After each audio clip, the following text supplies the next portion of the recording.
Hi everyone! In today's lesson, we'll explore 3 short dialogues that show how people talk about travel at different levels of English. Beginners use simple phrases like "I'm going to the beach" to share basic travel plans. Intermediate learners add more detail and ask follow-up questions, making the conversation more engaging and dynamic. Advanced speakers express themselves in a natural and fluent way, using richer vocabulary to describe their travel experiences. Let's discover how English learners talk about travel step by step.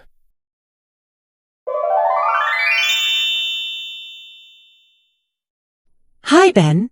The weekend is coming up soon, and I was wondering if you have any interesting plans or if you might be going somewhere special.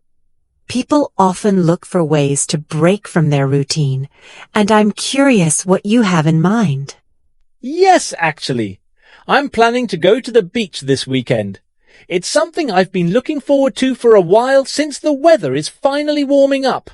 I think a change of scenery will do me some good, and the ocean always helps me unwind. That sounds like a great idea. Which beach have you chosen for your trip? There are a few popular spots around here, but I'm always looking for personal recommendations. A specific location can really make a difference in the overall experience. I decided on Sunny Beach. It's not very far from where I live, so it's easy to get to for a weekend getaway. I've heard it's less crowded than some of the bigger beaches, and the scenery there is supposed to be really beautiful, with soft sand and clear water. Once you arrive at Sunny Beach, what kinds of activities are you planning to do to make the most out of your time there?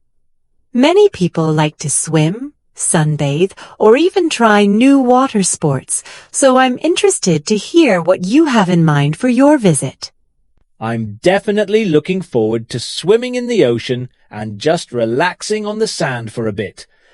I think I'll also take some time to walk along the shore and maybe read a book. And if I get hungry, I've heard there are some local seafood stands that serve fresh dishes right by the water.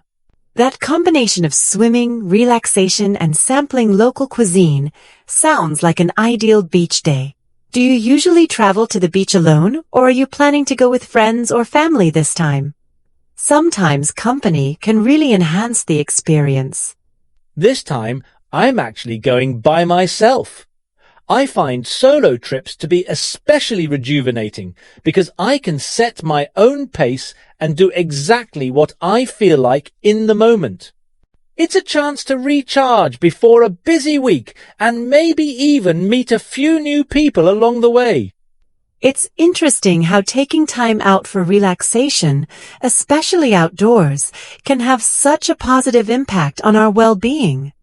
What benefits do you notice when you spend a day like this at the beach, away from daily stress and digital distractions? For me, being outdoors and close to nature helps me disconnect from constant notifications and work-related thoughts. I come back feeling more refreshed with a clearer mind. The sound of the waves and the fresh air really help me reset and give me energy for the week ahead. There's definitely something special about the restorative power of nature. Do you find that these beach trips have a lasting effect on your mood or productivity, even after you return to your regular routine? Many people report feeling more creative after a break. Absolutely. Even a short trip can make a big difference in my mood and productivity. I find myself more focused and motivated afterward, and I tend to approach challenges with a more positive attitude. It's like hitting a mental reset button, which I think everyone needs from time to time. It's great to hear how much value you get from these trips. Do you have any personal traditions or recommendations for others who might be planning their own beach getaway soon? Tips about what to bring or how to make the most of the day would be really helpful.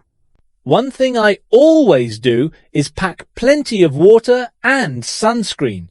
I also recommend bringing a comfortable chair or blanket and maybe a good book or playlist.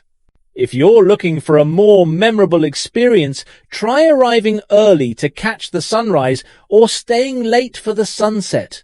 Those moments are often the highlights of my trips. Those are excellent suggestions. I think having a few simple rituals, like watching the sunrise or sunset, can add a lot of meaning to a trip. Thanks for sharing your plans and advice, Ben. I hope you have a fantastic and relaxing weekend at Sunny Beach. Thank you, Anna. I appreciate it. I'll be sure to take your advice to heart and really make the most of the time. Hopefully, I'll come back with a few stories to share next week. Take care until then.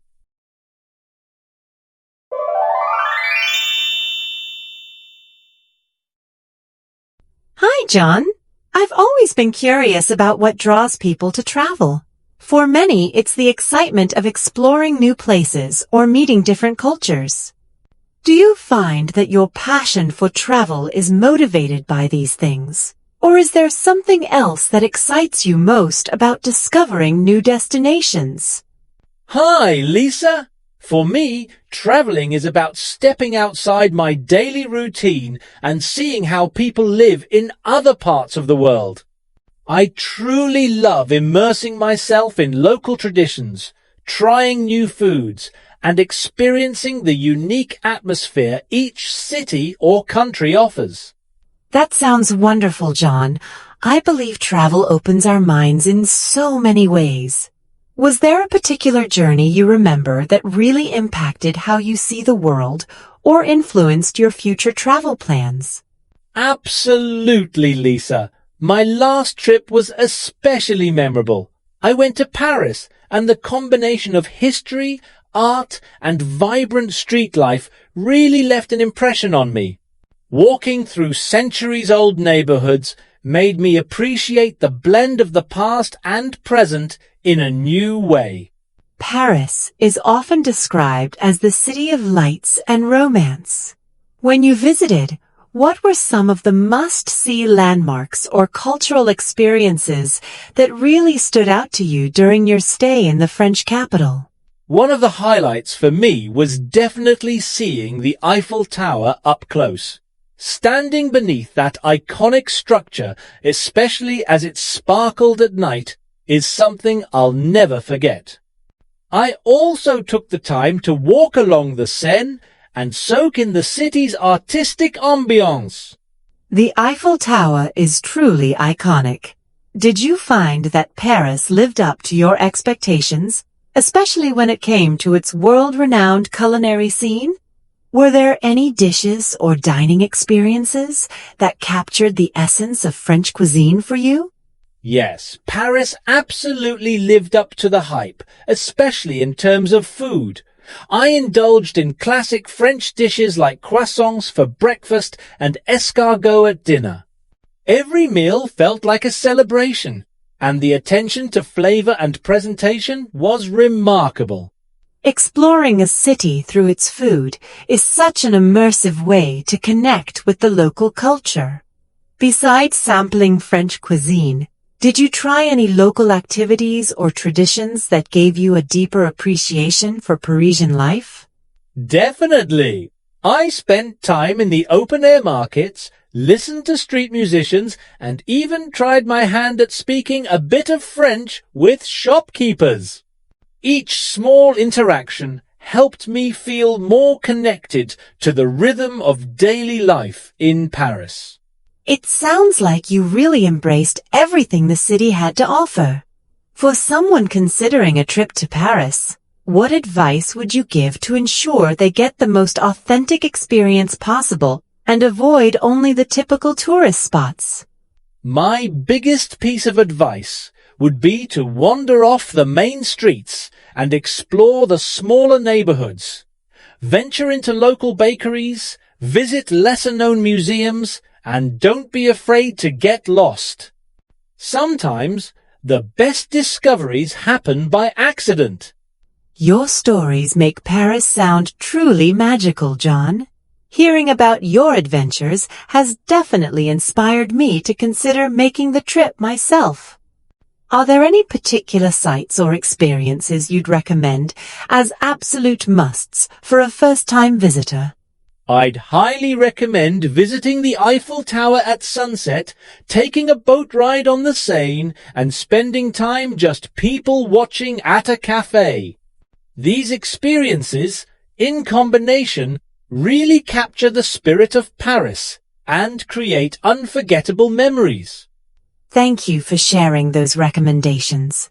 Your enthusiasm for travel and for Paris in particular is infectious.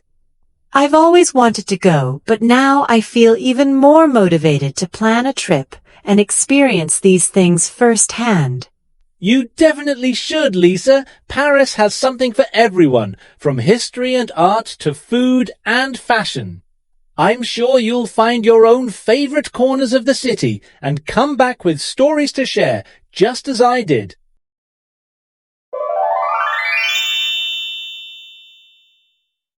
Many people dream of visiting Italy, but choosing where to start can be overwhelming. James, when you began planning your trip, what factors influenced your choice of cities? Great question.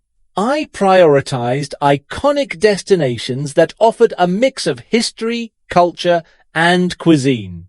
Rome, Florence, and Venice are classic. For a reason, they each have distinct personalities, from Rome's ancient ruins to Venice's canals. That makes sense. Did you consider travel logistics, like train routes or accommodations, in your planning process? Absolutely. Italy's high-speed trains made city hopping practical.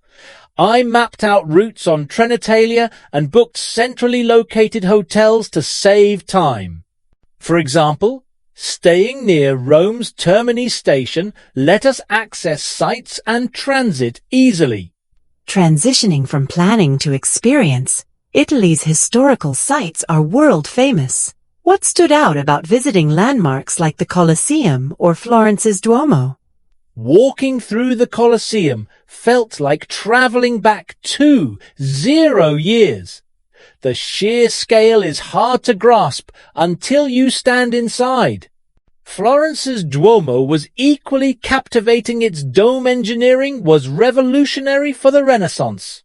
It's fascinating how architecture reflects cultural shifts. Did you notice differences in style or preservation between cities? Definitely. Rome blends ancient ruins with Baroque churches, while Florence's uniform Renaissance aesthetic feels like an open-air museum. Venice, on the other hand, showcases Gothic and Byzantine influences, especially in St. Mark's Basilica. That variety must make each city feel unique. Did guided tours help deepen your understanding? They did. Our guide in Rome used 3D models to explain how the Forum once looked. Context like that made the ruins come alive, turning what could be just old stones into vivid stories. Now, let's talk about food, a huge highlight for travelers. Besides the famous pasta and gelato, what culinary experiences surprised you in Italy?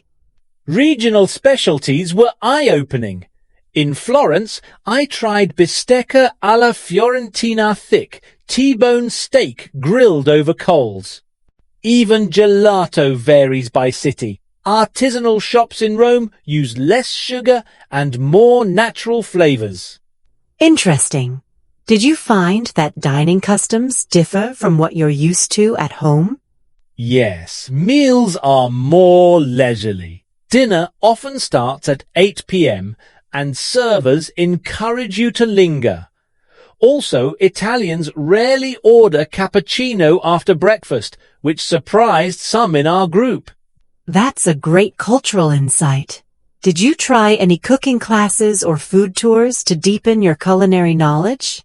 We joined a pasta-making class in Florence, which was both educational and fun. Learning to hand-roll peachy noodles gave me a new appreciation for the craft behind each dish. Switching gears, let's discuss the social aspect. You traveled with friends. Did that influence your trip compared to solo travel? Traveling with friends made exploring more interactive. We could split up for different interests, then swap stories over dinner. Shared experiences, like getting lost in Venice's alleys, turned into inside jokes. That camaraderie sounds valuable. Were there challenges in coordinating group preferences or schedules? For sure. Balancing everyone's must-see lists took compromise, but we made sure to schedule solo time too. Using shared planning apps helped align our itineraries and avoid misunderstandings. That's a smart strategy. Lastly, for listeners eager to plan their own trips, what's your top tip for making an Italian holiday memorable? Be flexible and embrace spontaneity. Sometimes the best moments like stumbling upon a hidden trattoria aren't in any guidebook. Of course, taking notes helped me remember details to share with future travelers.